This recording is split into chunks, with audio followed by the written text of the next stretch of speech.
Congressman Nunes, I'll go to you first. You know, listen, this comment by Bill Barr I found a little disturbing. I don't know what Barr knows, you know, obviously full obvious disclosure right there, or John Durham, the special investigator.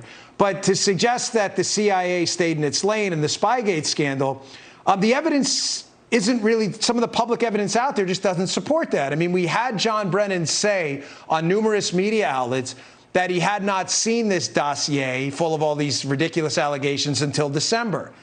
Yet in August of 2016, obviously before December, he briefs Harry Reid in the Senate, I know something you're familiar with, about elements of, in fact, the dossier. So those stories can't be true at the same time and do suggest some improper conduct. Am I missing something about this? No one knows more about it than you. Well, what I'd like to say about this is that the FBI is clearly the ones that did the most wrong here. At some point, the CIA did get involved, but we just don't know who. We did made a criminal referral to the Justice Department on this, on manipulating intelligence for political purposes. Now, perhaps this is not a crime. Perhaps it needs to be a crime into the future, but I think we need to let Durham do his work. Hopefully, the Biden administration won't try to can Durham. I think it's critical we get to the bottom of this because we've spent 4 years listening to this Russia hoax nonsense when the whole time it was the Bidens that had the problem getting $3.5 million from Moscow.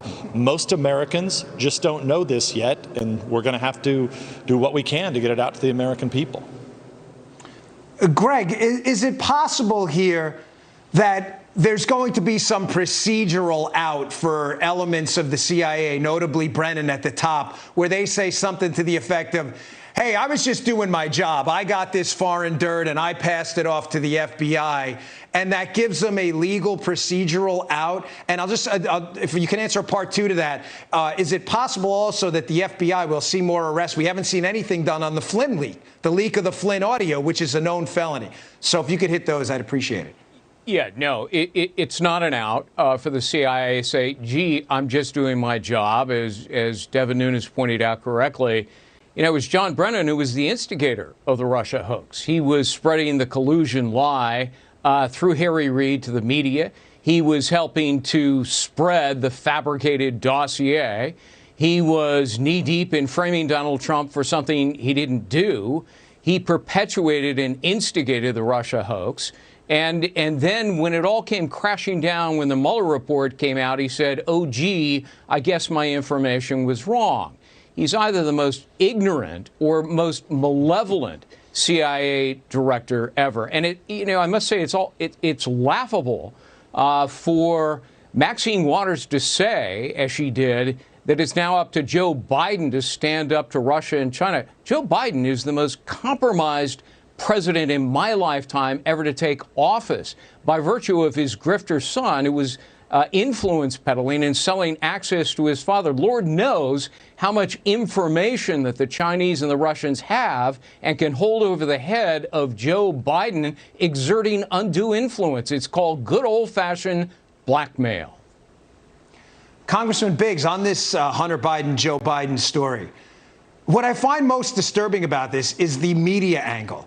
We have information in front of us right now with one of the business partners to this deal interviewed on this network, Tony Bobulinski. One of the business partners. Nobody disputes he was a business partner. Nobody disputes the authenticity of the emails and texts he has, suggesting that there was a kickback to Joe Biden when he was the president, vice president of the United States, and afterwards when he left office, to the Chinese communists. There's a media story here, too. I mean, this is like Pravda, like media malfeasance. Yeah, but we can't be surprised by that, Dan. They went after Trump mercilessly without any evidence. And now that they have evidence, everything from a laptop with a hard drive to Tony Bobulinski's testimony to seeing Hunter Biden pop off the plane in China. And then the next thing you know, $1 billion deal comes back his way. I mean, these things are overt. They're right out in front of them. It's as plain as the Swalwell issue. They're suppressing things from the American people because it suits them as the propaganda arm of the leftist Democrat Party. And that's really why I'm not surprised, but we have got to elevate that. And you've done a good job, and Greg and Devin, but we've got to keep fighting this battle because there is compromise there for the big guy, Joe Biden himself. Congressman Nunes, I'll wrap with you here.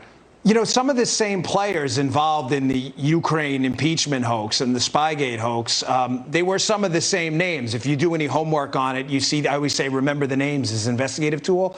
They were the same names. I mean, was this just a 4-year effort to get rid of Donald Trump that moved seamlessly from the spying on him Operation Spygate into the impeachment hoax afterwards?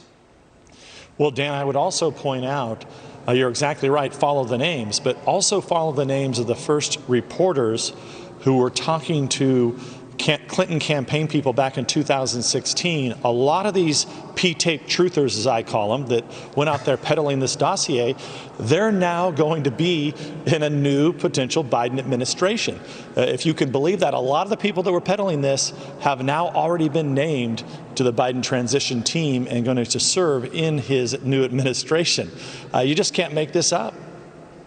Yeah, it's sad. We've entered like a Soviet Union style Pravda media. It's really grotesque.